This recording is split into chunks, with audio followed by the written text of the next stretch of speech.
அரசியலால் ஏற்படுத்தப்பட்ட அநியாயங்களையும் தட்டி கேட்பதாகவே அவரது அநேக கவிதைகள் இதில் காணப்படுகின்றன. மொத்தம் 34 கவிதைகள் இந்த நூலில் இருக்கின்றன.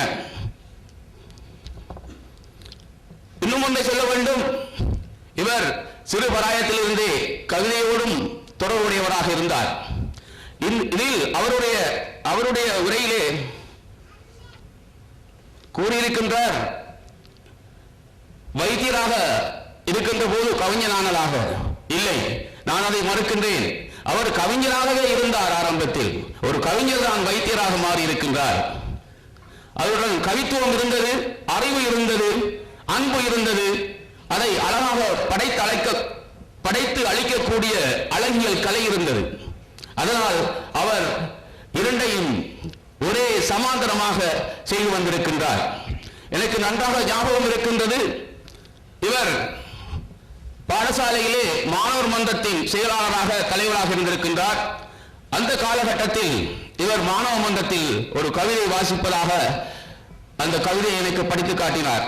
வாசிப்பதற்கு முதல், குஞ்சுகள் பொறிக்கும் பிரபஞ்ச மனித குஞ்சுகள் பொறிக்கும், ஆனாவில் தொடங்கும் அழுதழு வடிக்கும் அப்பப்போ புலம்பும், அணு வெடிக்கும் சாதனை படைக்கும் மாணவம் சாதனை படைக்கும், குஞ்சுகள் பொறிக்கும் பிரபஞ்ச மனித குஞ்சுகள் பொறிக்கும். அந்த காலகட்டத்திலே அவரிடம் கவித்துவம் நிறையவே இருந்தது.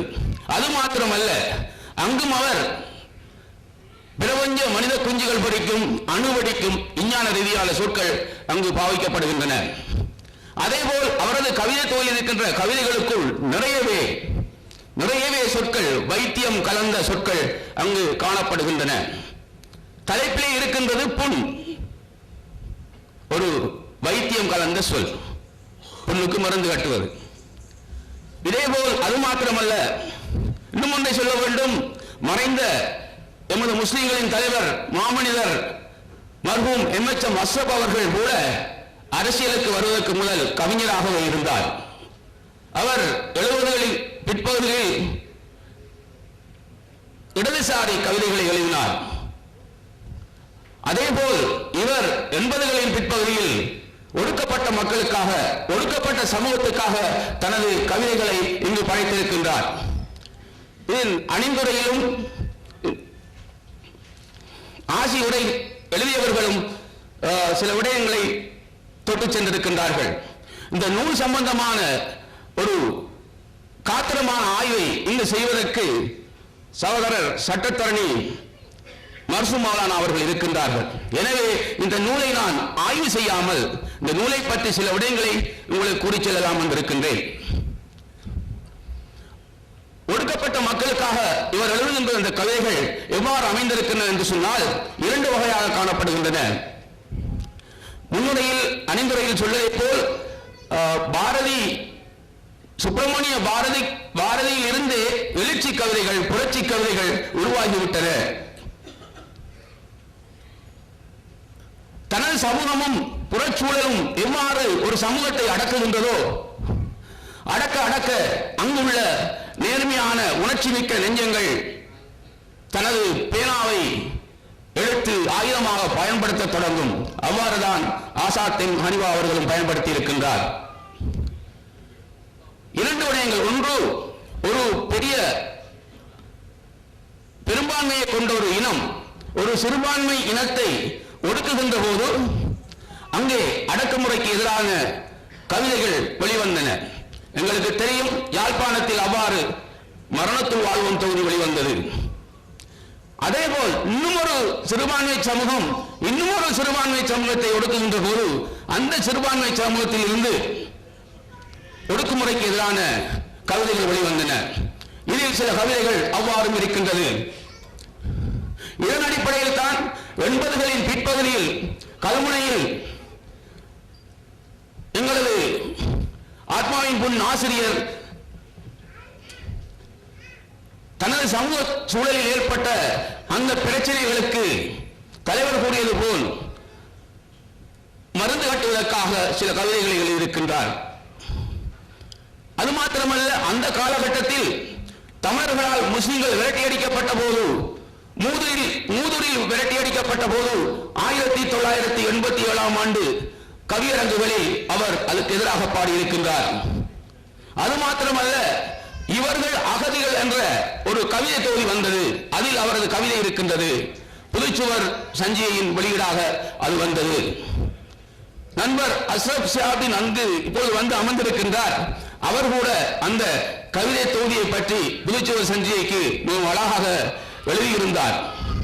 அவர்களின் களம், அவர்களின் போர் சூழல், அவர்களின் ஒடுக்குமுறை அதுவாக இருந்தால் எங்களின் போர் சூழல், எங்களின் சூழல் இதுவாக இருக்கின்றது என்று அவர் அழகாக எழுதியிருந்தார்.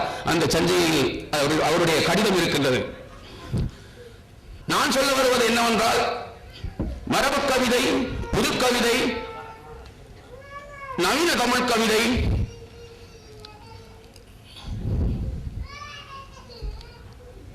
தற்பொழுது இந்த ஆத்மாவின் புண் கவிதை தொகுதி வெளியீட்டு விழாவுக்கு பிரதம அதிதியாக கலந்து கொள்ள எங்களது அகில இலங்கை முஸ்லிம் காங்கிரசின் தலைவரும் அமைச்சருமான அல்ஹாஜ் ரிஷாட் பதுவீன் அவர்கள் வருகை தந்திருக்கின்றார்கள். இந்த விழாக்குழுவின் சார்பாக அவரை வருக வருக என வரவேற்றுக் கொண்டு தொடர்கின்றேன்.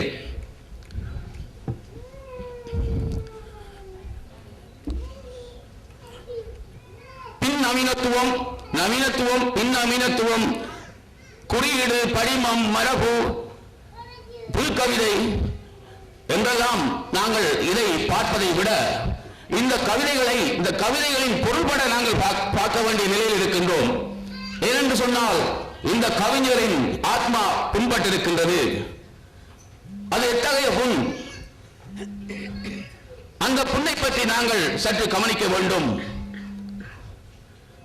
இன்னொரு விடயம், இனங்களால் இனம் ஒடுக்கப்பட்ட போது கவிதைகள் எழுதப்பட்டன. அதே போல் ஆகவே இவருக்கு ஒரு இனத்தால் இன்னொரு இனத்துக்கு ஏற்படுகின்ற அட்டூழியங்களையும் எழுதியிருக்கிறார்.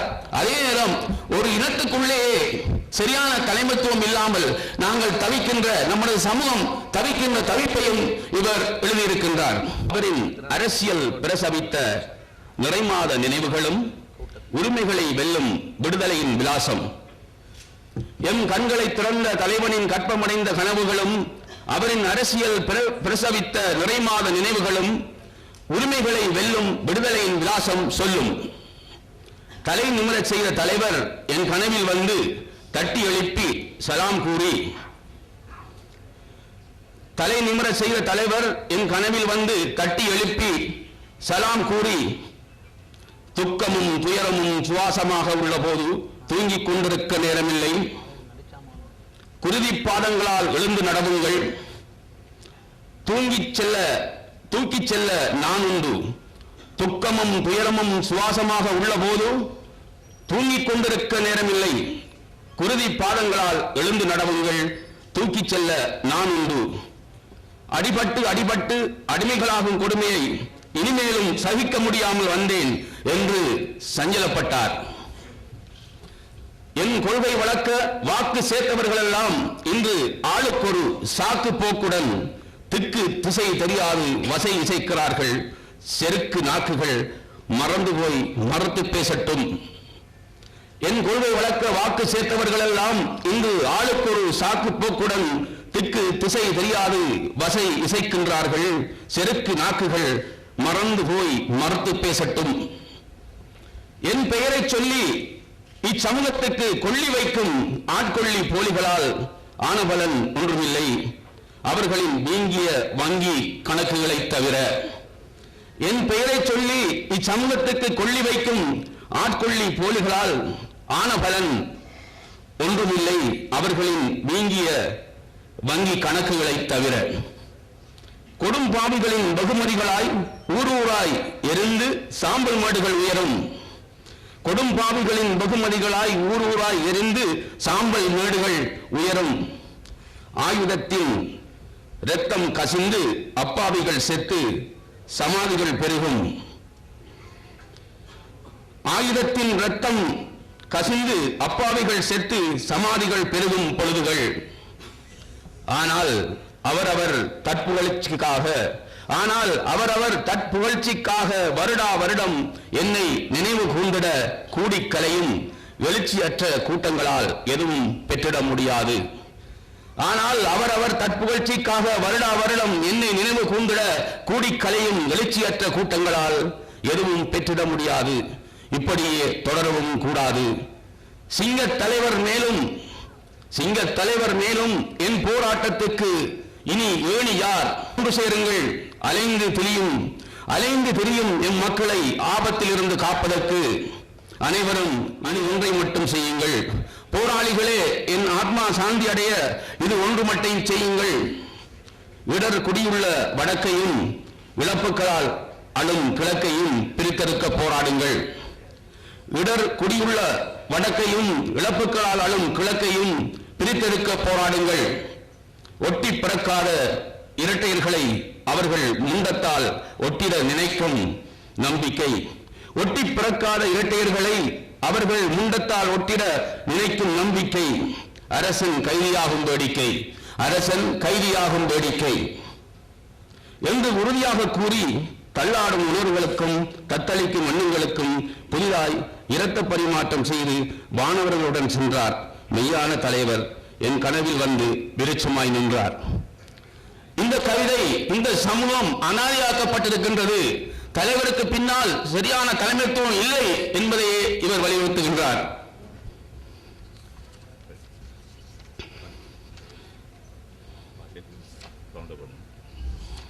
அது தவிர இவரது கவிதைகள் இன்னும் உங்களுக்கு பரிச்சயப்படவில்லை, நூல் கைகளில் கிடைக்கவில்லை என்பதனால் இதில் இருக்கின்ற ஆத்மாவின்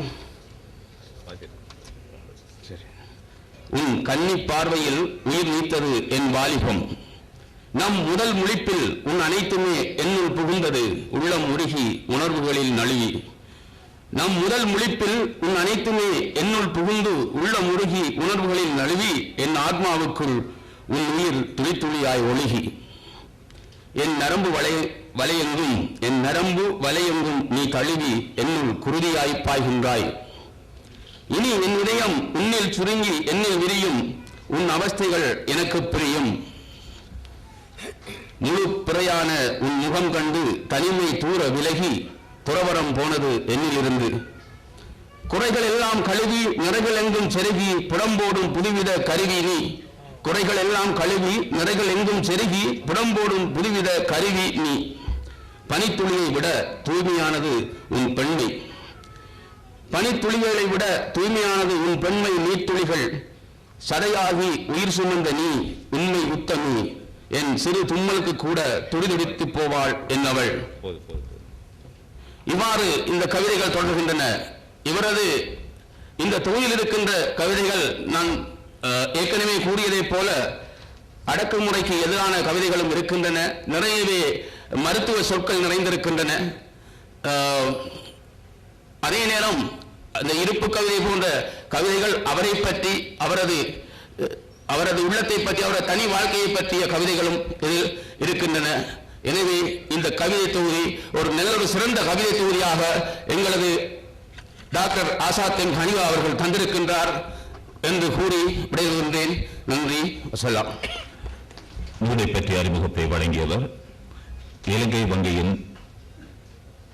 அதிகாரியும் எழுத்தாளரும் கவிஞரும் ஓவியருமான புதுச்சுவர் பத்திரிகையின் ஆசிரியருமான பாசிர் அவர்கள். தொடர்ந்து இந்த நூல் ஆய்வினை வழங்குவதற்காக நாம் அன்பாய் அழைக்கின்றோம். இளம் சட்டத்தரணி தன்னுடைய நாவன்மையால், பாவன்மையால், அறிவாற்றலால் இப்போது என் சமூகத்தின் கண்களை விழித்தெழச் செய்கின்ற ஒரு எழுத்தாளனாக பரிணமித்திருக்கின்றார். பல பத்திரிகைகளின் ஆலோசகராக இருக்கின்றார். சட்ட வல்லுநராக இருக்கின்றார். இளவயதில் ஏராளமான சாதனைகளை புரிந்திருக்கின்ற சட்டத்தரணி மர்சூம் மௌலானா அவர்களை அன்புடன் அழைக்கின்றோம். அஷ்ரஃபில் முர்சலின். இன்றைய நிகழ்வினை தலைமையேற்று நெறிப்படுத்திக் கொண்டிருக்கின்ற எனது பாசத்துக்குரிய சகோதரர் மூத்த அறிவிப்பாளர் ஜீலான் கல்லூரியின் முதல்வர் ஏஆர்எம் ஜிஃப்ரி அவர்களே, இந்த விழாவின் நாயகன் சகோதரர் கவிஞர் வைத்திய கலாநிதி அசாதம் ஹனிஃபா அவர்களே, இந்த விழாவுக்கு பிரதம அதிதியாக கலந்து கொண்டு சிறப்பித்துக் கொண்டிருக்கின்ற கைத்தொழில் வணிகத்துறை அமைச்சர் கௌரவ அல்ஹாஜ் ரிஷாத் பதியுதீன் அவர்களே, இங்கே யாரை வெளிப்பது யாரை விடுவது என்று என்னை சங்கடத்துக்குள்ளாக்கி இருக்கின்ற வகையில் குழுமி இருக்கின்ற வடக்கின் கிழக்கின் புத்திரர்களே, உங்கள் அனைவருக்கும் எனது அன்பின் பணிவு. அஸ்ஸலாமு அலைக்கும் வரஹ்மத்துல்லாஹி வபரகாத்துஹு.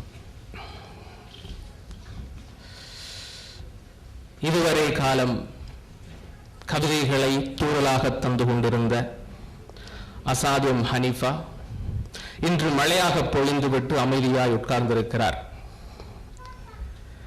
கவிதை எழுத கனவுகளை கடன் வாங்காமல் ஆத்மாவின் ஆழத்தை குடைந்து குடைந்து ஞானம் தேடியிருக்கிறார். மானுடத்தை எதிர்பார்த்திருக்கிறார். சமூகவியலுக்கு மருத்துவம் பார்க்க முற்பட்டிருக்கிறார். மானுடத்தை எதிர்பார்த்திருக்கிறார். சமூகவியலுக்கு மருத்துவம் பார்க்க முற்பட்டிருக்கிறார். ஆனால் தேட தேட ஆத்மாவுக்கு வலியெடுத்து வலியெடுத்து புண்ணாகி போன கவலையில் தான் ஆத்மாவின் புண் என்று இத்தொகுதிக்கு பெயரிட்டிருக்கிறார் போலும். கட்புலனாகாத ஆத்மாவை படம் பிடித்து புண்ணொன்று இருப்பதாக இலக்கிய சாகசம் புரிந்திருக்கிறார் அசாதம் ஹனீஃபா. சமூகவியலை, அரசியலை, சடவாத ஆன்மீகத்தை, போரியலை, இனவாதத்தை, சர்வதேச வல்லரசுகளின் சதிகளை தோலுரித்து காட்டி அனைத்து ஆத்மாக்களின் புண்ணையும் அவரது இலக்கிய ஆய்வுகூடத்தில் நூக்கு காட்டிக்கொண்டு விளக்க முற்படுகிறார் அசாதம் ஹனீஃபா. கவிதை ஆத்மாவின் அந்தரங்க மொழி. அந்த சங்கேத பாஷைகளை புரிந்து வைத்த கவிஞராக, பாடுபொருள் எதுவாக இருக்க வேண்டும் என்பதில் தெளிவுள்ள படைப்பாளியாக, சமகால கவிதைகளின் வடிவங்களுக்குள் அகப்பட்டு தன்னை தொலைத்துக் கொள்ளாத தனித்துவ கலைஞனாக பரிணமிக்கிறார் இவர். உயிரியல் மாணவனாக இவ்வுலகை பார்த்து மருத்துவ சித்தராக நம் ஆத்மாவின் புண்ணுக்கு சிகிச்சை அளிக்க முன் வந்திருக்கிறார் அசாதம் ஹனீஃபா. அசாதம் ஹனீஃபா அவர்களை பொறுத்தவரையில் கவிதை உலகம் அவருக்கு புதிதல்ல, இலக்கிய உலகம் அவருக்கு விசித்திரம் அல்ல. ஆனால் பார்ப்பதற்கு அமைதியாக இருக்கின்ற இந்த இளவலின் உயிருக்குள், அந்த ஆத்மாவுக்குள் இத்தனை காயங்களா? கடந்த 30 ஆண்டுகால போரியல், இனவாத, சமூகவியல், அரசியல் அம்சங்கள் எல்லாம் இவருக்குள் ஏற்படுத்தியிருந்திய பதிவுகளை பத்திரமாக இந்த சத்திரத்தில் உங்கள் முன்னிலையிலே கொண்டு வந்திருக்கிறார் கவிஞர் அசாதம் ஹனீஃபா அவர்கள். இந்த விழாவினை ஒழுங்கு செய்த விதம், அதற்காக எடுத்துக்கொண்ட சிரத்தை, அதற்காக அவர் தங்கியிருந்த மூத்த படைப்பாளிகளின் பின்னணி, இது அனைத்தையும் பார்க்கிற பொழுது அவர் வைத்தியர் மட்டுமல்ல, மிகச்சிறந்த நிர்வாகி என்பதையும் எங்கள் முன்னே நிரூபித்திருக்கிறார்.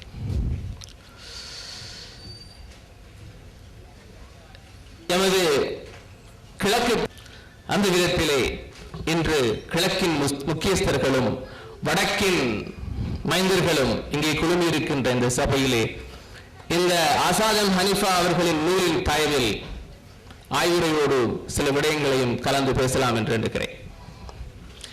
ஆத்மாவின் புண் என்கிற இந்த தொகுப்பிலே எனக்கு பிடித்த சில வரிகளை, சில கவிதைகளை உங்களோடு பகிர்ந்து கொள்ள ஆசைப்படுகிறேன். நவீன மாடர்ன் ஆர்ட் என்று சொல்லுவார்கள். அந்த நவீன ஓவிய கலையினை பிரதிபலிக்கின்ற விதத்திலே அட்டைப்படம் வடிவமைக்கப்பட்டதிலிருந்து மிக அழகான நேர்த்தியான ஒரு அழைப்பிதழ் உருவாக்கப்பட்டதை தொடங்கி இந்த நூலின் உள்ளடக்கம் வரை அனைத்தும் சிலாகித்து பேசுவதற்கு அனைத்து யோக்கியதைகளையும் கொண்டிருக்கிறார். இவருடைய கவிதைகளில் எனக்கு தெரியாதவை என்ற தலைப்பில் என்னை மிகவும் கவர்ந்த சில வாசகங்களை வைத்து இதை தொடரலாம் என்று நினைக்கிறேன். அவர்கள் உறவுகள் இல்லாத மயான விடியலுக்காக உயிர்களை உரசிக் கொண்டிருக்கும் நேரம் இது.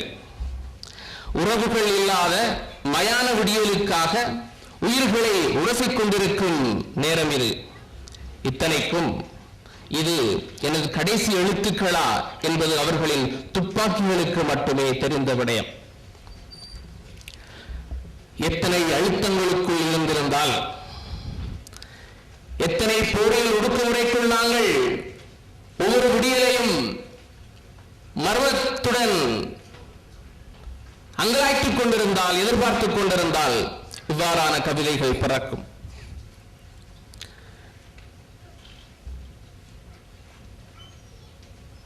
இவருடைய கவிதையின் கர்ப்பத்தில் பல சோடி முளையங்கள், ஒவ்வொரு பிரசவத்திலும் தீராத இடுப்புகள். கவிஞரின் கர்ப்பத்தில் பல சோடி முளையங்கள், ஒவ்வொரு பிரசவத்திலும் தீராத இடுப்புகளை எனக்கு தெரிகிறது. பிணம் தின்னும் சாஸ்திரம் என்கிற தலைப்பில் மிகச்சிறந்த படிமங்களை அவர் கொண்டு வந்திருக்கிறார். இரத்த பனிபடிந்த நடுநிசையில் கொலைவெறி கும்பலின் சதிவலையால் குலை நடுங்கிய குடும்பங்கள் தலைதெறிக்க ஓடின. நிலவு வெம்பிப்போய் தன் முகத்தை விலக்கிக் கொண்டது. நிலவு வெம்பிப்போய் தன் முகத்தை விலக்கிக் கொண்டது. நிலவு வெம்புதல் என்கிற ஒரு இலக்கிய நடையினை எனக்கு தெரிந்த வரையில் முதலாக படித்திருக்கிறேன். என்னை விட மிகச்சிறந்த மூத்த எழுத்தாளர்களாக இருக்கிறார்கள். நிலவு வெம்பி போய் தன் முகத்தை விலக்கிக் கொண்டது என்கின்ற இந்த குறியீடு எனக்கு மிகவும் பிடித்திருக்கிறது. சாந்தமான முகம் கொண்ட கவிஞர் ஒரு சாந்தமான அந்த நிலவை குறியீடாக கொண்டு அது வெம்பி போய் தன் முகத்தை விலக்கிக் கொண்டது என்று சொல்லுவது எனக்கு மிகவும் பிடித்திருக்கிறது.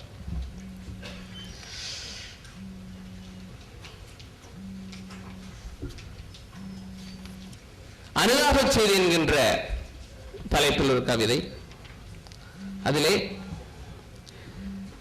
நீ விட்டு செல்லும் எமது பிறந்த ஊரை பார்ப்பதற்கு வாரிசுகள் யாரும் இல்லாதவாறு வீதிகளில் பாதி உயிருடன் தீயிலிட்டு கொளுத்திய வல்லரசு கரங்கள் இன்னும் சுவாலையுடன்.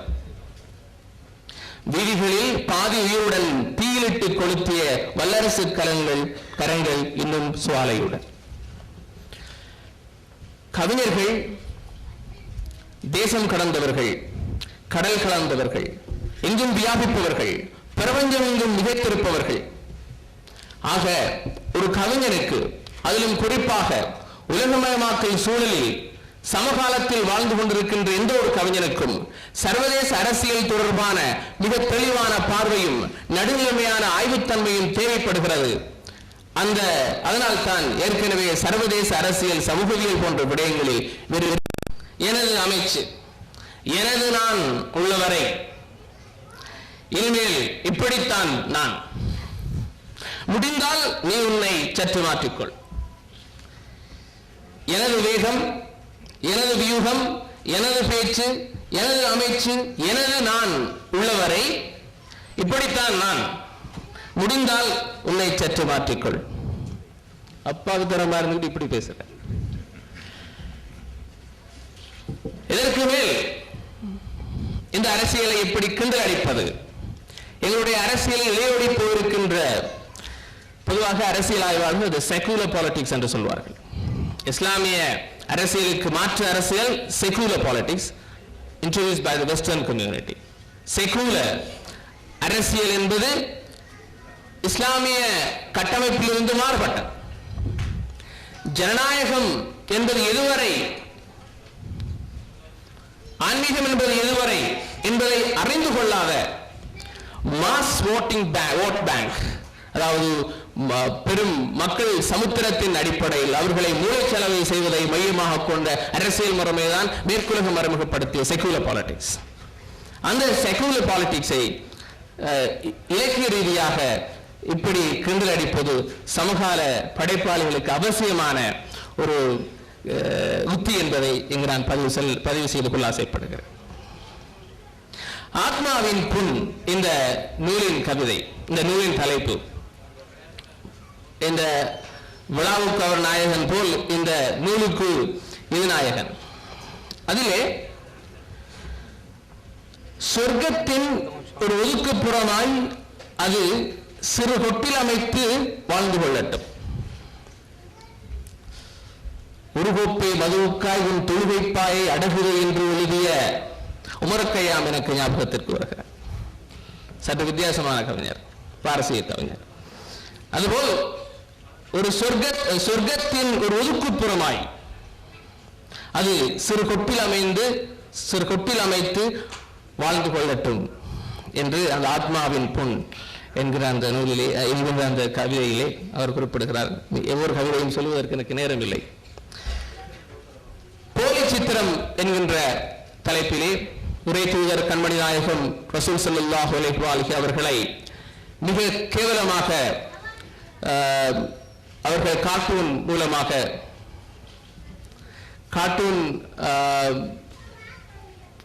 கேலி சித்திரம் மூலமாக உரை தூதர் அவர்களை விமர்சித்த போது எழுதிய கவிதை என்று நினைக்கிறேன். அதிலே முஸ்லிம் தேச மலசலகூட கழிவுகளிலும் உயிரியல் ஆயுதம் தேடினாய், உள்ளாடைகளுக்குள் அணுகுலை இரகசியங்கள் இருப்பதாய் கூறினாய் என்று குறிப்பிடுகிறார். வல்லரசுகளுக்கு மிக தெளிவாக சாட்டை அடித்திருக்கிறார் கவிஞர் அசாத் ஹனீஃபா அவர்கள். அதேவேளை ஐவேளை தொழுது மக்கா சென்று மார்பு தட்டி தன் பாட்டில் வாழ்ந்துவிட்டால் கலிமாவை காப்பாற்றுவது யாரடா நண்பா என்று கேட்கிறார். எனக்குள் எப்பொழுதும் விளையோடும் பாடுபொருள் இந்த வரிகளில் இருக்கிறது. எனக்குள் எப்போதும் விளையோடும் பாடுபொருள் இந்த வரிகளில் இருக்கிறது. ஐவேளை தொழுது மக்கா சென்று மார்பு தட்டி தன் பாட்டில் வாழ்ந்துவிட்டால் கலிமாவை காப்பாற்றுவது யாரடா நண்பா. இவரை அறிமுகம் செய்த முதல் வரிகளிலே நான் குறிப்பிட்டிருந்தேன் சடவாத ஆன்மீகம் என்று. நாங்கள் தொழுதுவிட்டு நோன்பு பிடித்துவிட்டு ஹஜ்ஜி செய்துவிட்டு சத்தமில்லாமல் ஒடுக்குமுறைக்கு எதிராக போராடாமல் இருந்துவிட்டால் நாங்கள் நல்ல மனிதர்கள் என்பதுதான் மேற்குலகினுடைய கணிப்பு. எங்களை பேசா மனந்தைகளாக இருக்கும் வரை நாங்கள் நல்லவர்கள். நாங்கள் பேசத் தொடங்கிவிட்டால் நாங்கள் தீவிரவாதிகள். ஆகவே இந்த புரிதல், இந்த சர்வதேச தேசிய அரசியல் புரிதல் எங்களுடைய சடவாத ஆன்மீகத்துக்குள் சிக்கிவிடாமல் மிக தெளிவான அரசியலாக, மிக தெளிவான ஆன்மீகமாக இருக்க வேண்டும் என்பதை இந்த கவிதையின் மூலமாக அவர் பதிவு செய்திருக்கிறார்.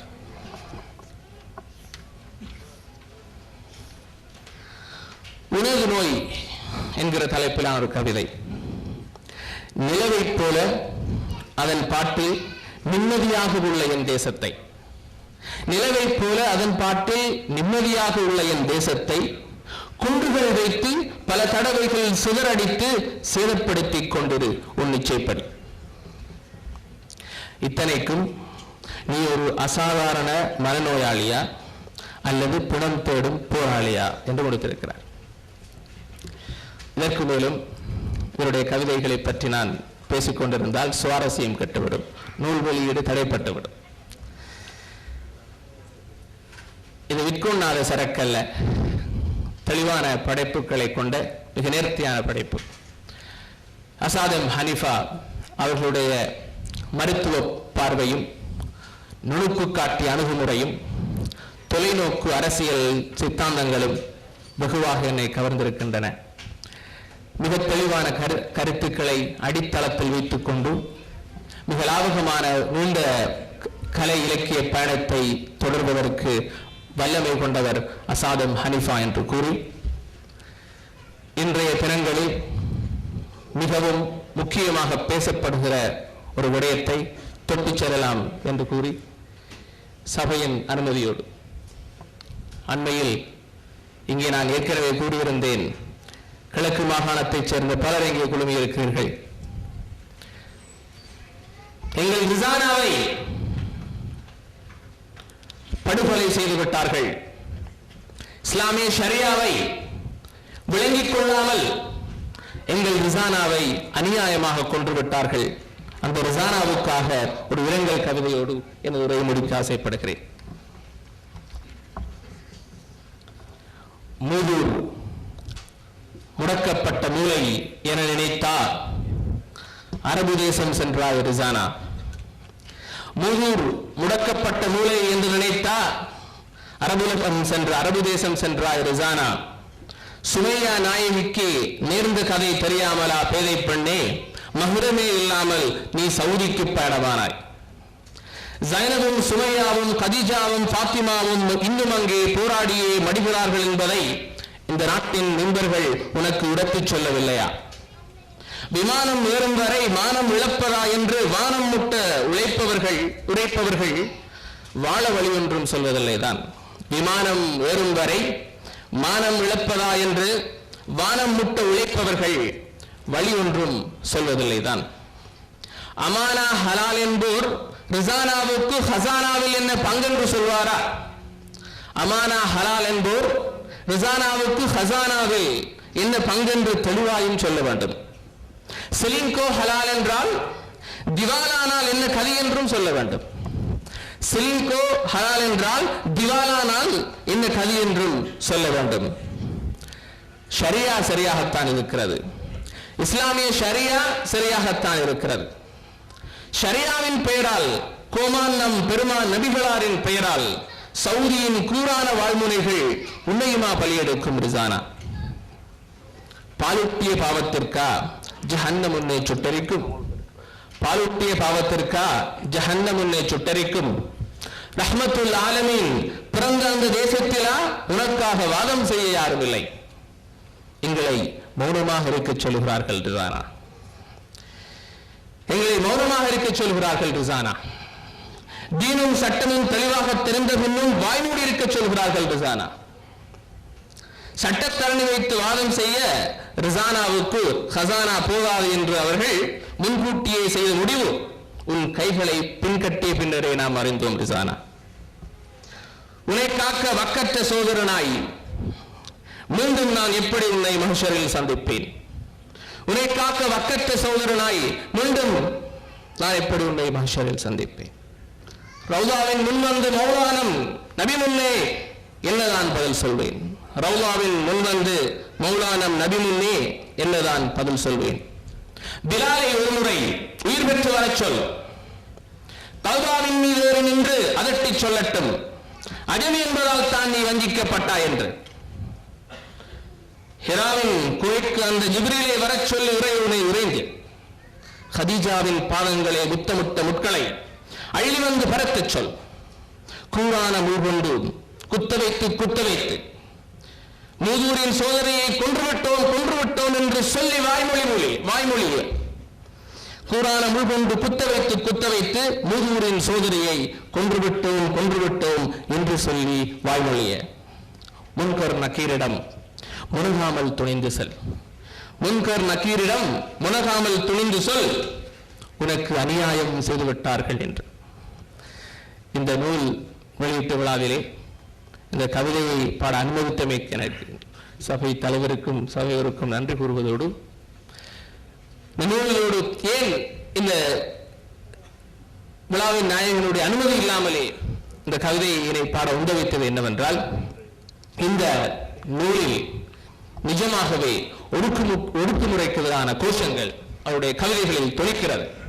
ஆகவே மேடை அலங்காரங்களுக்கு மாத்திரம் இல்லாமல் நிதர்சனமான நிஜமான நாயகர்களுக்காகவும் நாயகிகளுக்காகவும் குரல் கொடுக்கின்ற கடப்பாட்டை இந்த நூல் என்னுள் ஆத்மார்த்தமாக உண்டு வைத்தது என்பதன் அடிப்படையில் இந்த நிகழ்விலே கலந்து கொண்டு சிறப்பித்த உங்கள் அனைவருக்கும் நன்றியை தெரிவித்துக் கொண்டு என்னையும் இங்கு அழைத்தமைக்கு நன்றி கூறி, அசாதின் ஹனீஃபா அவர்களின் பணி தொடர வேண்டும், இலக்கிய செழுமை அவருக்கு எல்லாம் வல்ல இறைவன் வழங்க வேண்டும் என்று கூறி விடைபெறுகிறேன். நன்றி. வாஹிர் தாவானா அல்ஹம்துலில்லாஹி ரப்பில் ஆலமீன். சிறந்த ஒரு நூலாய்வை கேட்டோம். சட்டத்தரணி மர்சூம் மௌலானா அவர்கள் அதை சுவரில் நிறைவேற்றினார்கள். தொடர்ந்து நிகழ்விலே இடம்பெறப் போவது கிழக்கிலே பாடசாலைகளில் பயிற்றுவித்து பணிப்பாளராய் உயர்ந்து அத்தோடு தன்னுடைய கவி வளத்தால் இன்றும் என் மத்தியில் வாழ்ந்து கொண்டு தொடர்ந்து நூல்களை வெளியிட்டு வருகின்ற, குறிப்பாக மத்திய கிழக்கில் இருந்து மட்டக்களப்பு வரை என்ற நூலை எழுதி நீரழிவு தொடர்பான நூலையும் எழுதிக் கொண்டு எமக்கு இலக்கிய பணியாற்றிக் கொண்டிருக்கின்ற மணிப்புலவர் மருதுரை மஜீத் அவர்களுடைய ஆசி உரை இப்போது இடம்பெறுகிறது. ஆதியாகி அந்தமாகி அனைத்துலகும் சொந்தமாகி வேதியாகி விலங்கு பொருளாகி ஆக்கிய அவனுக்கு போல அனைத்தும் அல்ஹம்துலில்லாஹ். 1000 மலர்கள் கொய்து அடுக்கிய கட்டில் செய்து படுத்திட தந்த போதும் படுக்காது விட்ட கோனே பார்ப்புகள் நபிபிரானே, உங்களுக்கு எங்களுடைய சலாம் உரித்தாகட்டும்.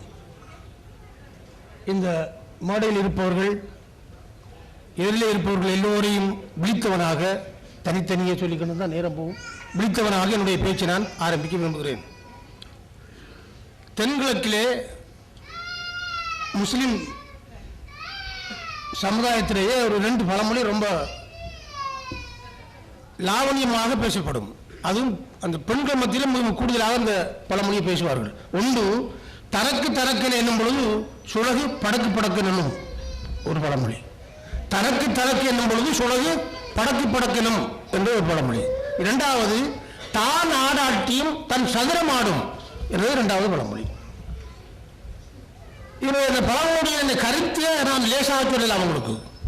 இப்போது அந்த உளவியலாளர்கள் கூறுகிறார்கள் அந்த டெலிபதி, அதனுடைய பொருள் தான் இது டெலிபதி. உளவியலாளர் உதாரணமாக இங்கிலாந்திலே ஒரு மகன் இருக்கான், இங்கே கிழக்கிலே தகப்பனார் இருக்கார். 2 பேருக்கு இடையில ஒரு மனஸ்தாபத்தில் ஒரு 10 மாசம் அல்ல 8 மாசம் ஒரு விதமான தொடர்பும் கிடையாது.